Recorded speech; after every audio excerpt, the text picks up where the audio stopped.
ತರೀಕೆರೆ ತಾಲೂಕಿನ ಮಾಯಸಂದ್ರ ಗ್ರಾಮದ doctor B R. Ambedkar ಅವರ 131ನೇ ಜನ್ಮದಿನಾಚರಣೆಯ ಸಂದರ್ಭದಲ್ಲಿ ಗ್ರಾಮದ ಮುಸ್ಲಿಂ ಬಾಂಧವರು ಭಾವೈಕ್ಯತೆ ಮೆರೆದರು. ಗ್ರಾಮದಲ್ಲಿ ಆಯೋಜಿಸಿದ್ದ ಜಯಂತಿ ಕಾರ್ಯಕ್ರಮದಲ್ಲಿ ಡಾಕ್ಟರ್ ಬಿ.ಆರ್. ಅಂಬೇಡ್ಕರ್ ಅವರ ಭಾವಚಿತ್ರವು ಬೆಳ್ಳಿಯ ರಥದಲ್ಲಿ ನೂರಾರು ಜನರ ಸಮ್ಮುಖದಲ್ಲಿ ಮಧ್ಯಾಹ್ನದ ವೇಳೆ ಗ್ರಾಮದ ಪ್ರಮುಖ ಬೀದಿಗಳಲ್ಲಿ ಮೆರವಣಿಗೆ ನಡೆಸಲಾಯಿತು.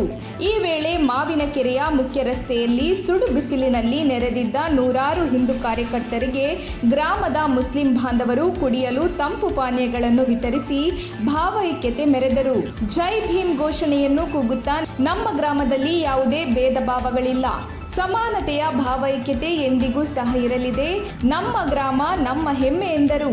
ಈ ಸಂದರ್ಭದಲ್ಲಿ ಮುಸ್ಲಿಂ ಸಮುದಾಯದ ಮುಖಂಡರಾದ ಮಹಮ್ಮದ್ ಆರೂನ್, ಖಲೀಲ್ ಪಾಷಾ, ಯುವ ಮುಖಂಡರಾದ ರಹಮತ್ ಉಲ್ಲಾ ಇಬ್ರಾತ್, ಹರ್ಷದ್, ದಿಲ್ಲು ಮುಬಾರಕ್ ಬನ್ನಾ ಮತ್ತು ಗ್ರಾಮ ಪಂಚಾಯಿತಿ ಸದಸ್ಯರಾದ ಕದೀರ್ ಪಾಷಾ, ತಬ್ರೇಜ್ ಸೇರಿದಂತೆ ಮುಂತಾದ ಮುಖಂಡರು ಗ್ರಾಮಸ್ಥರು ಪಾಲ್ಗೊಂಡಿದ್ದರು.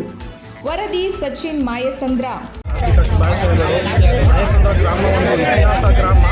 ಹಿಂದೂ ಮುಸ್ಲಿಂ ಭಾವೈಕ್ಯತೆ ಮೇಳ. ಏನಪ್ಪ, ಗ್ರಾಮ ದೇವತೆ ಆದ ಆದಿಶಕ್ತಿ ಕಬಾಪುರದವರ ಗ್ರಾಮ ದೇವತೆ ಹಬ್ಬ ಮಾಡಿದ್ದೀವಿ. ಇವತ್ತು ಬಾಬಾ ಸಾಹೇಬ್ ಅಂಬೇಡ್ಕರ್ ಜಯಂತಿ ಆಚರಣೆ ಮಾಡ್ತಿದ್ದೀವಿ. ಹಿಂದೂ ಮುಸ್ಲಿಂ